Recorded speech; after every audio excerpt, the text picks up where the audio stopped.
It was a little bit awkward. Being on that card with Rampage, and we're closing the show, and here's the world champions jerking the curtain for us. It's supposed to be the other way around. I got to jerk the curtain for Rory if he's the world champion. That's just fair. That's protocol. Yeah. Now, with this fight that you have upcoming, going up in weight from the previous fight from the heavyweight and going on, has that took any type of different effects on your body in this transition? Yeah, I mean, I've been at it for about 2 months now, slowly losing weight. I lose about 1/3 of a pound a day. I keep track of the calories. I eat about 1,500 calories, burn about 2,500. So it was a slow process, yeah. I mean, it's a bit of a pain in the ass, quite frankly, but I think that it's a really good discipline, at least for me. It forces you to get that extra run in when you don't have to, or if you are running, it forces you to get an extra mile in when you wouldn't have to. So at heavyweight, maybe if you don't have to, then all of a sudden maybe you don't do it, you go back to the barn. So I like the discipline of it. Now, with that being said, do you want to plan to stay at this weight class in the near future? Yes. Okay. Yes. 185 is just too low. I was the king of 185. I had no equal. There was nobody that could beat me. There was nobody that could win a round against me. But it was time to I had to go on and try 205, and I fought a scumbag named John Jones, who you might have heard of. John gave me a beating, but I've always maintained he never would have beat me if I would have had time to get into 205. I went right from 185 to 205, and I've always resented and regretted that fact that I fought him so quickly. So anyway, those are but I'm a 205 pounder. Having done so much in your career, I mean, you've done a lot. I mean, what is the motivation? Is it simply being a champion? Is it just the desire to compete? What still motivates you at this point to still be a very relevant, legitimate, top-level fighter at 42? I love it.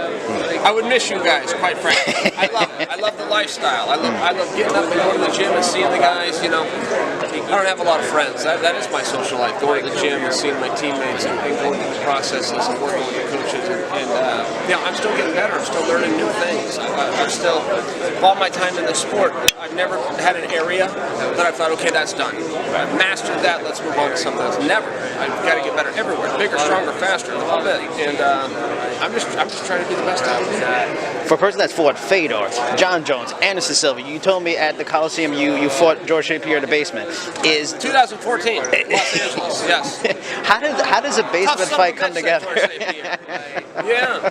Now, that said, is Lyoto Machida one of the more difficult tests you've had in your career? He's not as difficult as George St. Pierre. Really? George St. Pierre was so strong. I couldn't believe it. I couldn't believe how strong he was. When the workout was done, the whole time I was thinking, how is this 170? It's just terrible. And when the workout was done, he thanked me. He said, "Thank you for going easy on me.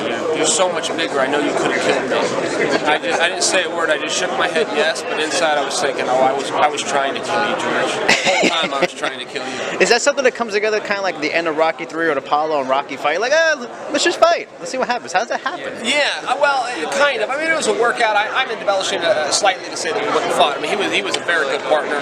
He was very trustable. Neither one of us was hurt or bleeding, but we went hard. We were I was trying to get over on him. He was trying to get over on me, and he earned my respect. I can tell you that.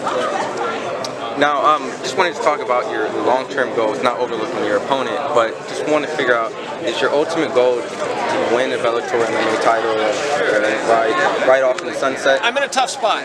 I want to be the champion, but Ryan Bader is a scumbag. And this isn't a typical situation where I got to go beg him for, it's not like he has to beg me. The shoe's on the other foot. If Ryan Bader could ever get on the docket with me, it'd be the biggest fight of his meager little career. I don't know if I'm ready to give it to him. I don't know. So if I got to cut off my nose to spite my face just to stick it up Bader's ass, I might do that. I might become the #1 contender and then deny Bader the opportunity. What would be the next best thing, if not for the title shot? What would you be looking at? Well, I want to fight the smallest guy with the worst record in the largest arena for the biggest paycheck. So if we can figure out how that can happen, I'll be there. I have two more. And I actually Machida a couple days ago about it. You see fans and media throw around the idea of senior circuit fights. You and him are very high-level fighters at past 40. I wrote about it with him. Does that terminology and that label of senior circuit fights that only seems to get thrown at Bellator, does it bother you? It's a tremendous insult. And you want to know why I can't say it bothers me?